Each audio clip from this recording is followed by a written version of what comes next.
um, wanted to just come on now while I actually have the time to do my chapter readings.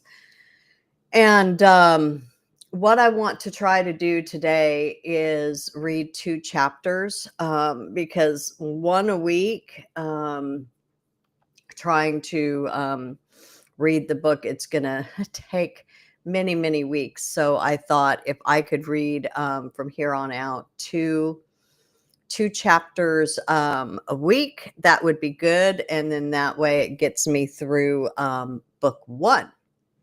Okay, so book one is Song of the Dragon, the Songs of the First Dawn.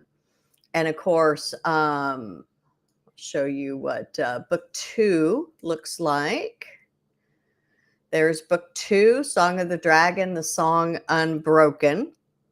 That is now out and available as well on Kindle and print edition. And then book three is done.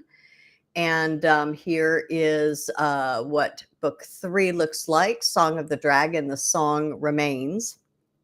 And I am currently working on book four. I'm almost done with it. I have probably about 5 or 6 chapters left to write in it, and then basically just all the finishing touches and all that good stuff before I can release it on Amazon.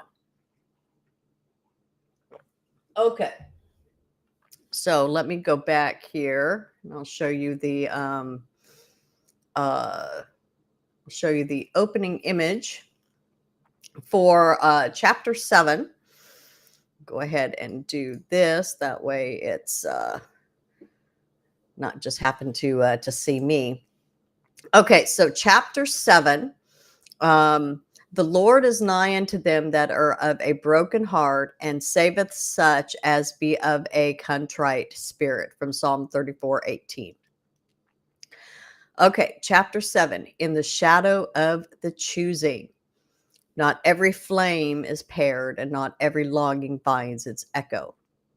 Yet even the unchosen are seen by the maker of the song, from the songs of the first dawn. Daniel called a formal gathering the following day. Word spread quickly, and by afternoon as many dragons as could fit had assembled inside his newly formed dwelling.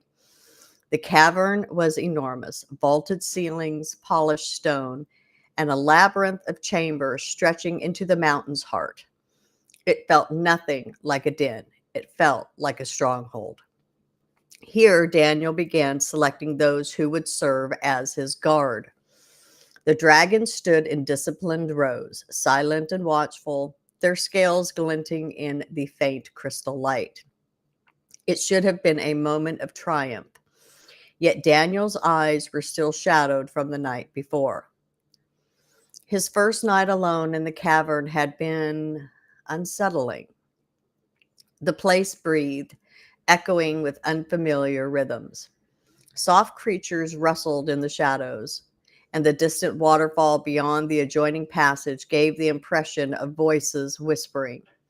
He had slept poorly, and more than once had caught himself glancing over his shoulder at nothing at all. But today was different. Today there was laughter, deep and resonant, rolling from chest to chest like distant thunder. Dragons gathered in a wide circle outside Daniel's dwelling, their scales catching the morning light in brilliant waves of color. Some beat rhythms on hollowed logs, yes, but others played instruments only dragons could wield. Massive stone plates carved thin by fire and polished to a ringing sheen, hung suspended from branches like the petals of a colossal metallic flower. Dragons struck them with the edges of their wings or the tips of their tails, sending shimmering notes into the air, tones so low they trembled through the bones. Others exhaled controlled streams of flame into carved vents in the ground. The heated air rose in spiraling currents, and young dragons leapt into the updrafts, letting the currents carry them upward in sweeping, arcing dances. Their wings cut through the rising heat, leaving luminous ripples in the air as if they were painting with light. And then came the Writhe Alas, a traditional dragon chorus rarely seen except during great gatherings. Older dragons with deeper resonance in their chests stood in a semicircle. They lowered their heads and released a single sustained note, deep, harmonic, and ancient. Younger dragons joined, layering higher tones until the air vibrated as though the very mountain hummed in response. The sound wasn't music in the human sense. It was something older, something instinctual, a weaving of breath, fire, and resonance that stirred memories in their scales. Some dragons etched patterns in the earth with the tips of their claws, symbolic spirals and lines representing unity, loyalty, and the rising of a new era. The carvings glowed faintly as warm embers drifted across them. Others tossed shards of luminescent crystal into the air. Younger dragons dove after them, catching and spinning them in their claws, sending shooting sparks of color across the stone ground. And in the heart of it all, Daniel watched. He had never witnessed such a celebration. Not like this. This wasn't chaos. It was heritage. Dragons celebrated with fire, stone, voice, and air. The four sacred elements they believed were breathed into them at the dawn. Today they used all of them, and the air thrummed with life. And still, Wintella lingered at the edge of the celebration, her eyes fixed on Daniel's dwelling with a mixture of longing and calculation. She slipped inside when she believed no one was watching. The sight that greeted her stole her breath. The cavern glowed with natural light refracted through clusters of embered crystals. The stone itself shimmered faintly, etched with veins of silver and pale gold. It was magnificent, far grander than anything she had ever seen. Her future home, she told herself, her future throne. A deep voice cut across the chamber. "Stop, you there." Wintella turned, lifting her chin. "Are you addressing me?" "I am," the dragon replied, folding his wings neatly behind him. His tone was cold, but not unkind. "Entry is restricted. Only those summoned by the king may pass." Her eyes narrowed. "King Daniel has not objected to my presence." "King Daniel has not invited you," he returned evenly. Wintella drew herself taller. "That is no way to speak to your future queen." He blinked, slowly, deliberately. "You find the notion impossible?" she demanded. "I find it premature," he said, though the faint twitch at the corners of his mouth betrayed amusement. "Well," she said, turning her nose up as she swept past him, "you will regret your tone when I am crowned." "We shall see," he murmured. Wintella pretended not to hear him, but her tail lashed once. Later that afternoon, Wintella returned to the entrance with a carefully prepared offering, a display arranged with delicate pride upon a broad stone slab. Several rabbits, field mice, and a lean gazelle lay roasted and dressed by flame, their surfaces darkened and sealed by careful heat. The guard at the threshold lifted one brow. "A feast for the king?" "A gift," Wintella replied, lifting her chin. "Stand aside." "As you wish." Daniel accepted the stone slab with polite composure, though something in his posture stilled. The scent was thick and smoky, heavier than the hearth fruits, grain loaves, and fire-warmed roots he was accustomed to. Still, he inclined his head towards her, honoring the intent rather than the fare. It was kind of you to prepare this, he said evenly. Wintella's eyes brightened. Try the gazelle, she urged. I used a higher flame to seal it properly. Daniel took a measured bite. The flesh was dense, tougher than he expected, the flavor sharp and unfamiliar. He swallowed without comment, then nodded once. It is bold, he said. A thin ribbon of smoke escaped one of the nearby guards' nostrils, the closest a dragon ever came to a laugh. And the mice? Wintella prompted, hopeful. Daniel obliged, breaking off a small portion. The texture resisted him, unfamiliar and awkward, but he kept his expression composed. Unique, he said, carefully neutral. He set the remaining food aside with deliberate care, as though uncertain what place it should hold. Wintella positively glowed. Later that night, as the cavern settled into rest, Daniel's chief guard, Quinn, leaned close. She is determined, Daniel exhaled. That's one word. She told the sentries she intends to be queen. Daniel sighed. Quinn, my heart belongs only to Sharia. She will be the queen, no one else. He shook his head. Wintella and I are not suited, not remotely. Then you should tell her. I will, Daniel said, tomorrow, gently. He rubbed the bridge of his snout. She deserves clarity, even if she and I stand in very different realms.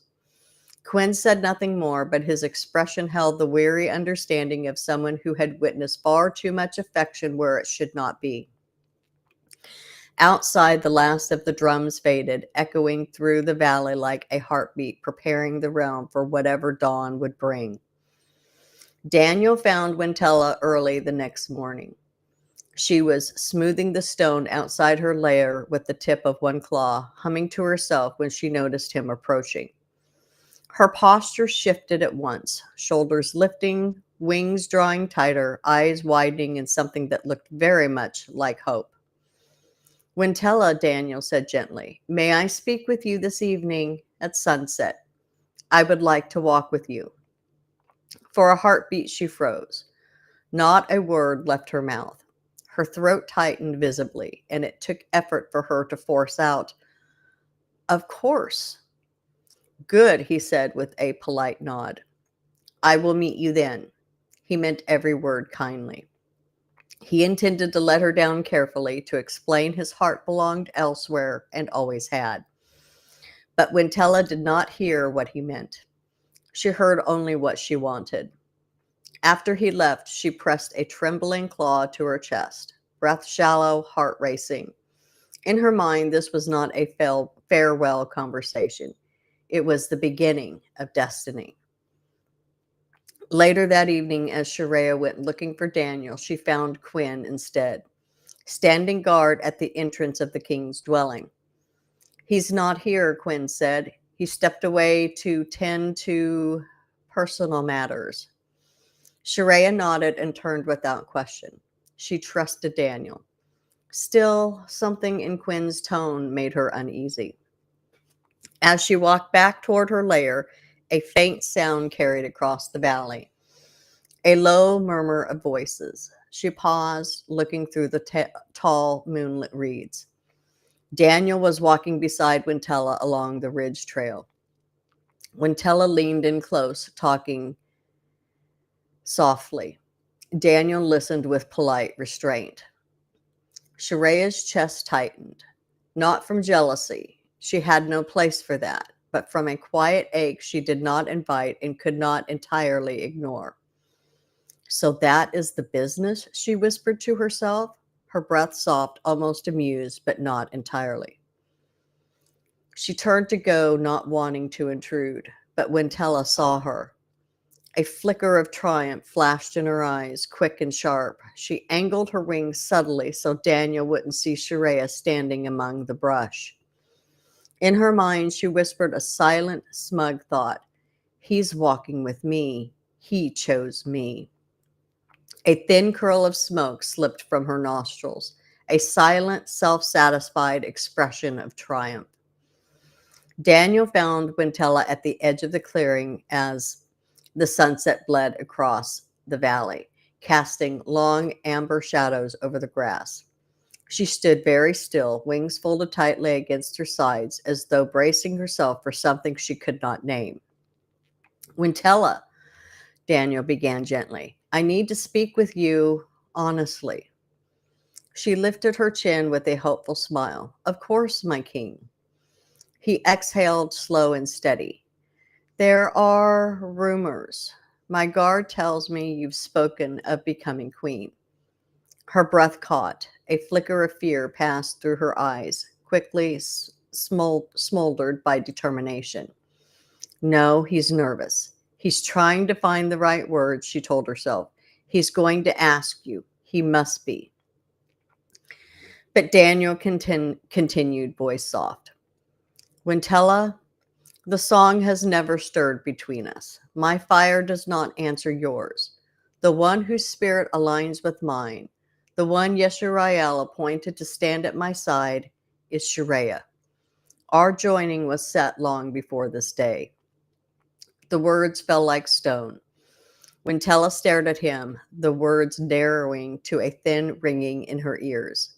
Grass brushed her claws, cool and damp, grounding her because nothing else felt real. Daniel lowered his voice even further. I'm sorry. I honor your kindness. I honor all you've done. I simply do not have those feelings for you. Her gaze dropped to the earth. A tremor ran through her rings, small but unmistakable. For a dragon, that tremor was the closest thing to tears. She swallowed hard. Would she ever know what it felt like to be loved in return? To have someone see her, not as a nuisance, not as a dreamer, but as something worthy. Wintella, Daniel said softly, I still want your friendship. I value you. He leaned in and touched his forehead gently to the ridge of her head, a gesture of respect among dragons. She closed her eyes. Then, without a word, she turned and walked away, her tail dragging faintly behind her, an unmistakable sign of sorrow among her kind. She didn't stop until she reached the mouth of her lair, and once inside, she folded herself into the darkest corner, wings wrapped tightly around her body. Dragons did not cry as humans did, but her breath hitched in low, uneven vibrations. Pain contained, not released, and the faint, dull dimming of her scales said what no tears ever would. It would be the hardest and longest night of her life. As Wintella's silhouette disappeared into the mouth of her lair, Daniel stood alone in the fading light. A heaviness settled beneath his ribs. Not regret for the truth he had spoken, but for the wound it had left behind. There was only one dragon whose presence he needed now. He made his way across the valley floor, moving through the long grasses toward the familiar rise of Shareya's cliffside dwelling. She stood just outside the entrance, her body outlined by the last gold of the sun, wings folded with the elegance and quiet strength that had marked her since the day he first saw her. Daniel approached her lair with quiet steps, unsure why she stood so still in the fading light. Shareya, he said gently, would you walk with me? She turned her head, but only slightly. Her expression was calm, too calm. No, she replied, I have matters that require my attention. Daniel hesitated. Something felt distant, but he could not name it. She had always been steady, always carried her emotions in quiet currents rather than sudden waves. Is everything well? He asked. A long breath left her nostrils soft and controlled. All is well, she said. I simply need time. There was no accusation in her voice, no blame, only a guarded restraint he had not heard from her before. Daniel nodded slowly, uncertain but respectful. Very well, I won't keep you. Shareya inclined her head in acknowledgement, but her eyes did not meet his. As he walked away, she remained where she stood, watching the valley as though studying something far beyond its borders. Only when he disappeared from view did her composure slip. Her wings lowered a fraction, her breathing tightened. A faint dimming touched the glow along her scales. Not jealousy, not anger, just an ache she could not yet bring herself to name. And Daniel, not seeing it, moved on, believing nothing had changed. The valley grew still, the sun slipped beneath the horizon, and somewhere in the shadows beyond the ridge another presence stirred, one who had been waiting for just such a moment of fracture. Okay, and here is the closing image here for chapter 7.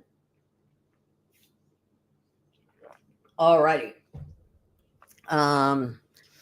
Okay, let me bring up the next image for chapter 8. Okay. And no marvel, for Satan himself is transformed into an angel of light. 2 Corinthians 11:14. Chapter 8, the survivor's lie. The wounded heart is a doorway, and shadows know its sound. Where ache is left unattended, darkness comes to feed, from the songs of the first dawn. Far beneath Elyndor, where no light had ever lived, Drummond gathered his servants in the heart of the abyss. The cavern trembled with the weight of his presence, echoes of a power that did not belong to shadow but had chosen it long ago. He stood in his dragon form, the imitation so perfect it might have fooled even a seasoned dragon at first glance. His scale shimmered with false light, his wings broad and strong, his features carved in regal precision. It was a form shaped not by costume or craft, but by corruption and ancient sorcery. His essence wrapped itself in stolen likeness, weaving illusion and shadow until the dragon shape clung to him like a second skin. The trolls watched him with a mixture of awe and fear. They much preferred this form, beautiful, commanding, unapproachable, over the true horror he hid beneath it. Drummond's voice reverberated across the stone. Our next step begins. He paced before them, wings trailing sparks of shadow that hissed upon the floor. The king of the dragons is newly crowned, he murmured, but he is no youngling to be fooled by flattery. He has faced monsters, guarded his realm, and carries scars to prove it. A dark smile unfurled across his borrowed dragon face. That is why my lie must be flawless. Room shifted, claws scraping. Lies again, he whispered under his breath. Always more lies. Pog's hand shot out, gripping Room's shoulder. Quiet, he said low. Listen, do not make him repeat himself. Draco kept his gaze fixed on Drummond, jaw tight. If he hears you, you'll wish you'd never learned to speak, he muttered. Drummond lifted his chin, letting the shadows coil around him like a cloak. I will not come to him as a wanderer, he said, but as a survivor. The trolls fell silent. I have already given Wintella the name, Raymond, Drummond continued. His voice dropped to a shimmering whisper. A dragon who vanished long ago into the Shadowlands, one the realms scarcely remember. Room swallowed. They barely remember us, he muttered. Why would they remember some missing dragon? Because I will make them remember, Drummond answered, not bothering to look at him. And because the story I weave will carry truth within it. He turned slowly, letting the shadows swirl around him as if they were listening too. Long ago, when the first humans were sent from Elyndor, they were not cast out alone. Dragons were sent with them, chosen by Yeshariel to guard the humans, to walk beside them, to shield them from the darkness beyond. He spread his arms as though presenting an ancient truth. I will say that I am descended from those protectors. Draco frowned faintly. Humans, he said under his breath. Stories for hatchlings, shadows in the old tales. Pa's jaw tightened. Stories start somewhere, he murmured. If he says they walked with dragons, then dragons did. Druman's eyes gleamed. I will claim that my forefathers walked with humans through their first dark years outside the realms. That over time, as human fear rose and their faith faded, the humans turned against their protectors, striking first out of weakness and terror. He stepped closer, voice soft and serpentine. That much is true enough. Broom's eyes widened. So they really did? Pog squeezed his arm again. Do not ask questions you do not want answered, he hissed. Druman went on. I will say my kin were driven deeper into the Shadowlands by human fear and by the corruption walking in their own hearts. That some dragons who once guarded the humans became cruel, will awakened, dangerous. That my parents died there, that I was born in exile, raised among creatures banished long before my time. His wings flickered with shadow. I will say that I escaped the Shadowlands only recently, scarred by the wars of my ancestors, haunted by the memory of men who once walked beside dragons and then hunted them. Room shivered.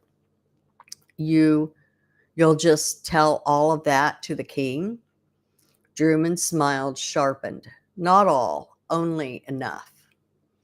He flexed his fingers, imagining the reaction. I will speak of humans as those beyond the realms of light, relentless, armed with iron blades and fire. I will say they hounded the last of my line through ruined lands, forcing us toward the far edges of the Shadowlands, where the darkness thins and the world beyond begins. And there, he said, voice lowering, I will claim I chose to disappear rather than risk drawing humans toward anything that could lead them back to Elyndor. Draco sucked in a low breath. That sounds like something a true guardian would do. Pog nodded once, eyes wary. The king will hear sacrifice in it, he said quietly. Duty. It will sound right. Druman's smile deepened. Exactly. It will sound like the choice of one who would rather suffer in exile than endanger the realms of light. He let a shadow coil lazily around his hand. When I speak of humans, the dragons will listen. They know nothing of them, only scrapes of old legends. And legends, he added, are easily shaped. Room shifted again. If the dragons don't remember humans, why would they trust you? Because I will be the only one who claims to have walked where their memories end, Druman replied. My fear will become their truth. When humans return one day, and they will, the dragons will look to the one who warned them first, the one who says he survived them. His wings twitched with anticipation. I will be the survivor of human cruelty, he murmured. The dragon who lived where banishment and darkness swallowed others. I will speak of horrors I endured, dangers I barely survived, and a longing to return to the realm of light. The king will see me more as one who has suffered, one who has fought the darkness and lived. Draco exhaled slowly. And you think he'll welcome you for it? I know he will, Druman said. He is a protector at heart. I will appeal to his strength, his honor, his desire to guard his people.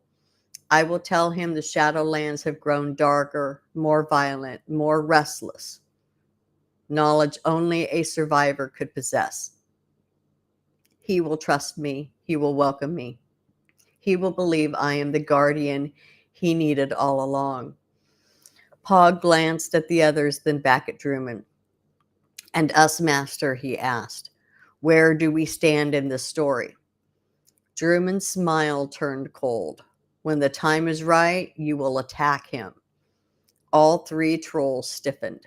He let the words sink in, savoring their tension. You will strike from the shadows.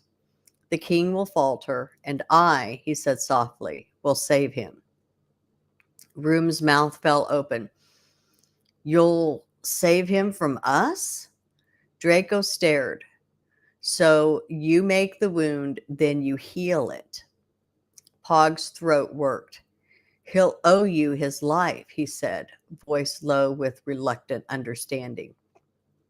A debt I will collect, Drummond replied. When he trusts me enough to lower his guard, you will strike again. This time you will not fail. The king will fall, and I will rise in his place. The troll shivered, not from cold, but from the certainty in his words. And once I rule the dragons, Drummond whispered, his voice curling like smoke, their fire will be chained, their strength will fuel my dominion, and the realms will bow to me. Draco swallowed. We'll be close to that power, he said, almost to himself. You will be what I permit you to be, Drummond said with a dismissive flick of his wing. Pog lowered his gaze. Your will, master, he said quietly. We serve it. Drummond's grin widened. Of course you do. The abyss seemed to pulse with anticipation, and somewhere far above, the light of the covenant stirred in response. The shadows coiled tighter around Drummond as he turned from the trembling trolls. Power still rippled through his dragon-shaped body, majestic, controlled, and possibly flawless. For a moment, then the illusion quivered. A faint crack ran across the curve of his scaled shoulder, as though the form itself were straining to hold together. Drummond froze. His breath pulsed in shallow, rhythmic bursts, each laced with warning. Not yet, not now. He clenched his jaw as the first shudder rolled through him. His wings faltered. A pulse of black smoke hissed from beneath the scale. Too dark, too heavy, too real. Pog saw it first. Master, he said carefully, your shoulder. Drummond snarled through though the sound wavered, half dragon, half something else. The potion, its strength was waning. He had hoped for another hour, maybe two, but the magic that clothed him in stolen majesty had reached its edge. The shift back to his true form crept over him like frost. No one moves, he hissed. His voice fractured, splitting into two tones, the dragon's deep resonance and the guttural rasp beneath it. The trolls backed away, wide-eyed, pressing instinctively toward the cavern wall. The dragon's shape cracked again, a jagged fissure running down his chest as though someone had struck stone with a hammer. Sickly greenish light bled from the widening seam.